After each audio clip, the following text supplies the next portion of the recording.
And well, CNN News 18 has in fact been trying to dig deeper into what else is on the agenda. It's a mega CNN News 18 exclusive. If we talk about the significance of this visit of the Prime Minister, we're also learning that this visit of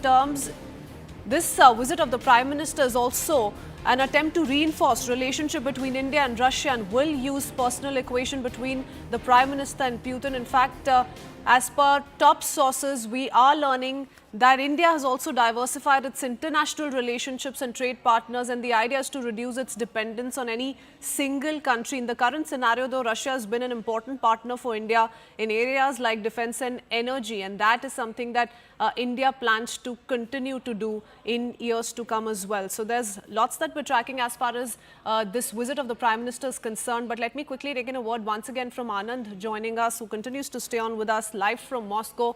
Anand, we were dissecting what we can expect from the two leaders, the kind of issues that will be kept on the table, that will feature when the two of them hold these serious discussions. And yes, India has relied on Russia for several issues. For example, defense and trade have been integral to both the countries. But yes, India is also increasingly becoming Atmanirbhar, like you were also pointing out. There are other players that India is engaging in. But what's the messaging here that the Prime Minister is perhaps going to attempt to do? What are we learning? I think defense, energy and connectivity. These are the three core points. We have been buying a lot of energy and our energy needs have been met by Russia, and we have to thank Russia for that, because every Bharatiya would have been paying at least 250 to 300 rupees per litre of petrol and diesel had Bharat not been buying oil from Russia, and also it's managed to globally keep the energy prices at a particular level steady, because Bharat's been re-exporting it to a lot of the Western nations who are reeling under the sanctions that have been imposed on Russia post the Russia-Ukraine conflict. Russia also needs Bharat as much as we need them, because they are facing international isolation. They need a strong, strategic, able partner who can also keep put forth, Russia's point of view to the world, which is slowly being driven by a very, very Western narrative. Russia has concerns too, because increasingly our defense supplies, defense procurement is not dependent on Russia. We're looking west. We're buying from France, we're buying from Germany, we're buying from US, and Russia will be watching, saying, hey, you're not depending on us as much as you used to in the past. So I think somewhere there is a certain amount of messaging that's going there, but we also need Russia as a strategic partner, an able partner, because we are watching what China is doing. We're watching the growing proximity like I was talking about. And see some of the other important points. One, there is the defense deals, and we talked about the multiple defense deals, and there is a India-Russia defense collaboration and an MOU that's been signed in December 2021, and they want to take that forward. And this entire, defense cooperation will be going forward. The energy cooperation and connectivity cooperation, the India-Middle Eastern corridor and also the North-South transport corridor. Both these are important. We have, despite the American sanctions, signed an agreement with the port of Chabahar with Iran, and that's coming back on track, and Russia has a role to play there because Russia has the ear of Iran, and there are dynamics there. So we are friends with Israel, but we are also doing business with Iran. So we are really looking and exercising our strategic autonomy as a nation which looks at its own needs and makes friends all around based on what will help us as a nation prosper, rather than fall prey to narratives or interests of other hegemonistic entities, be it from the West or from the East. So these are aspects, But interestingly, what Russia has also said is everything is on the table. Kremlin has very clearly said all issues are on the table. So Russia may raise its own concerns. Bharat will raise its concerns. Will the Russia-Ukraine conflict come into the picture? Of course it will, because Prime Minister Narendra Modi has the ear of a lot of Western leaders who are also looking at PM Modi's visit to Moscow as a way to try and communicate with President Putin, because there is a wall of as for vis-a-vis communication between the West and Russia. There are a lot of changes that are happening. The world is seeing significant political churn and turn. What's happened in Britain? What is going to happen in France? What's going to happen in America when these elections come through, and whoever are the leaders of the future is going to define the path for geopolitics too.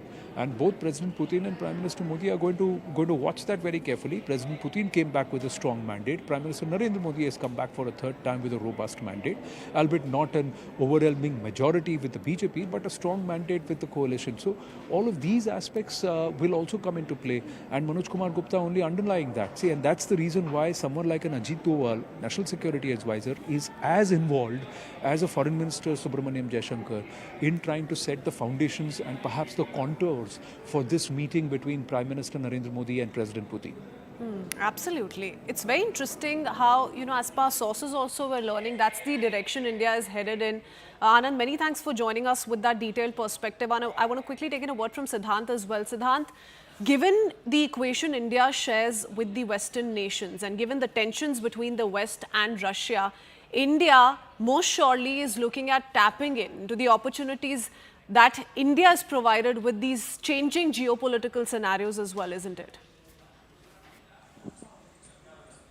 Well, absolutely. As Anand was rightly pointing out that, India believes in strategic autonomy, and India believes in taking decision, keeping in mind the strategic relevance, and that has perhaps been the core of Prime Minister Modi's foreign policy. In fact, as I have been saying since morning that, it all started with PM Modi going to attend G7 summit, met Zelensky, both the leaders held bilateral talks also. Zelensky invited PM Modi for the Swiss Peace Conference. India sent a delegation to Swiss Peace Conference, then decided not to sign the joint communique against Russia.